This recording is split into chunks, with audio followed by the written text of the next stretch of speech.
1월 22일 한 주의 시작입니다. 주님과의 만남, 그리고 함께 같은 방향으로 걸어가는 것이 주님과의 동행이죠.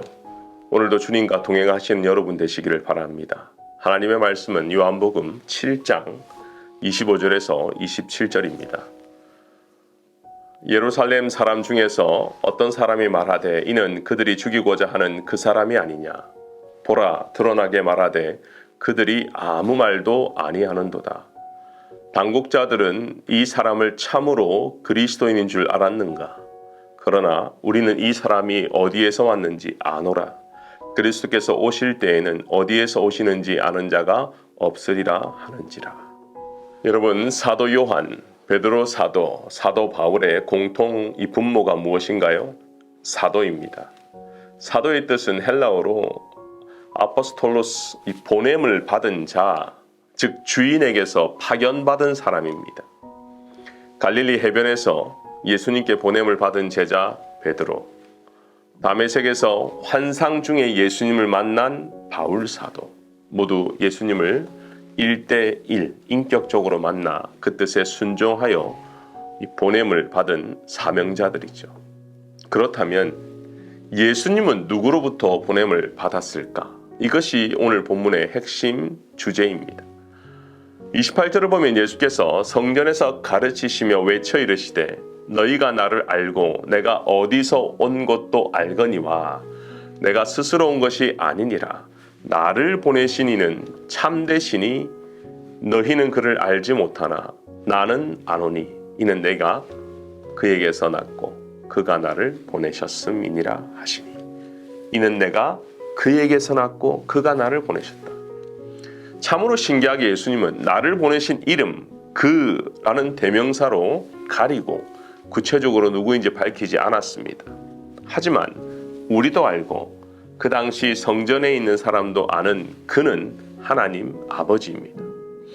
마치 예수님은 논란을 피하고자 명확하게 말씀하지 않는 분위기로 보입니다. 왜냐하면 대제사장과 바리새인들이 예수님을 죽이려 한다는 사실을 알고 있기 때문이죠. 대제사장들, 유대 장로들, 사두개인들, 지금으로 말하면 권력을 쥐고 있는 여당 핵심 관계자들이었습니다. 반대로 바리새인들은 권력은 없지만 회당에서 사람들에게 존경받는 랍비 야당 대표들이었죠. 지금 예수님은 그 당시 정치 세력인 여야가 합력해서 죽이고자 하는 대상이 되었습니다. 왜요? 무엇이 그들을 그렇게 불편하게 했을까요? 그래서 25절을 보면 예루살렘 사람 중에 어떤 사람이 외칩니다. 이는 그들이 죽이고자 하는 그 사람이 아니냐? 오늘 본문과 배경을 통해 권력을 가진 정치 세력 속에서 예수님은 어떻게 하셨는지, 그리고 우리에게는 어떤 잘못된 믿음이 있지는 않는지 함께 묵상해 보았으면 좋겠습니다. 첫 번째, 예수님은 그 누구의 편도 아니라는 것입니다. 요즘 정치나 예전이나 솔로몬의 고백처럼 해 아래 새 것이 없습니다. 이제 정치는 시니어들의 전유물도 아닙니다. 한국에서는, 그리고 세계 각국에서는 아주 젊은 당대표도 나오고 있습니다. 여성 유권자들도 많이 결집하기도 합니다. 그러다 보니 서로가 서로를 비난하고 자기 편이 아니면 어떻게든 약점을 잡아서 언론에 노출하고 세대별로 남녀를 갈라치게 하고 점점 양극화되는 것이 정치의 민낯인 거죠. 교회 안에서도 마찬가지입니다. 다르지 않습니다. 기독교는 우파다, 좌파다 나누기도 하고 내리 나눔을 할 때 정치 성향이 다르면 서로 설득하고 싸우기도 합니다. 그러나 우리가 분명히 기억해야 할 것은 예수님은 그 어느 편도 어느 쪽도 아니라는 거예요. 예수님이 이 땅에 하나님의 나라를 선포했습니다. 이 땅이 어떤 국가, 어떤 민족주의, 어떤 인종에 속한 한쪽에 치우친 분이 아니라는 거예요. 예수님이 태어날 때 분봉왕 헤롯은 시기 질투했습니다. 그리고 죽이고자 했지만 실패했죠. 예수님이 기적을 일으키고 많은 병자들을 고칠 때 군중들이 모여서 예수님을 왕으로 세우고자 했습니다. 그리고 예수님은 십자가에 처형당할 때에 죄명이 무엇입니까? 유대인의 왕이라는 반역자 프레임이었습니다. 미국 한국이 아닌 이 천국이라 불리는 하나님의 나라, 말 그대로 하나님이 지배하고 하나님이 통치하는 나라. 예수님은 하나님의 나라를 선포하셨습니다. 그 하나님의 나라의 백성이 되는 첫 번째 단계가 무엇입니까? 회개하라, 천국이 가까이 왔다는 메시지였습니다. 그렇습니다. 천국은 눈에 보이는 무력이나 혁명이 아니라 회개, 마음의 변화, 거듭남으로부터 시작한다는 것입니다. 성령으로 인해 심령의 변화가 일어날 때 자신이 변하고, 내가 변할 때 가정이 변하고, 가정이 변할 때 공동체와 사회와 국가가 새로워지는 것, 이것이 하나님의 나라요 신정 정치라는 것입니다. 그렇기 때문에 오늘 우리가 함께 기도할 때에 이 땅의 나라와 국가를 위해서도 기도해 주셔야 합니다.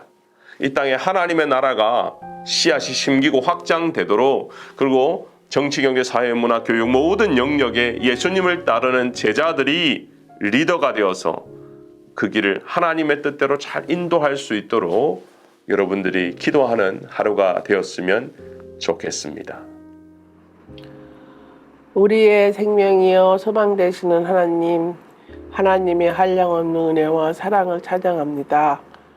부족한 저희들을 말씀으로 일깨워 주시고 오늘에 이르도록 함께 동행하여 주신 은혜 감사드립니다. 예배를 통하여 우리에게 하나님의 선하시고 온전하신 뜻을 드러내어 주시고 우리로 하여금 이 땅에서 하나님의 뜻을 행하게 도와주시옵소서. 여러 가지 병마로 신음하고 고통 중인 한우들을 찾아가 보혈의 손으로 어루만져 주셔서 하루빨리 회복되게 하시고 그 가족들을 위로하여 주시며 연로하신 어르신들을 사랑과 말씀으로 덮여 주셔서 기쁨으로 충만케 하옵소서. 48년 동안 몸된 교회를 지켜주시고 인도하여 주시고 축복하여 주신 성전을 세상의 변화와 다음 세대를 위하여 이전을 준비 중에 있습니다. 모든 건축 의원들과 관련 사역팀 및 건설회사 관계자에게도 지혜와 능력의 두루마기로 더 입혀주셔서 마귀의 건세 틈타지 않게 하시고 한치의 오차나 소홀함 없이 아름답게 성전을 건축할 수 있도록 도와주옵소서. 기술적 어려움, 물질적 어려움 없이 전 교인이 하나가 되어 하나님께 선을 이루는 공동체가 될 수 있도록 도와주옵소서. 달라스 지역 교민 사이에 빛이 되는 교회로 거듭날 수 있도록 도와주시고 부흥의 불꽃이 화라산같이 일어나게 하시며 성도들에게는 기쁨이 되고 하나님께는 영광을 올려드리는 계기가 되게 하옵소서. 새로의 시작체는 2024년 내리모임이 더욱더 활성화되고 내리모임을 통하여 사랑과 은혜가 넘치는 작은 공동체가 되기를 소망합니다. 하나님 아버지 사랑하십니다. 거룩하신 예수님의 이름으로 기도드립니다. 아멘.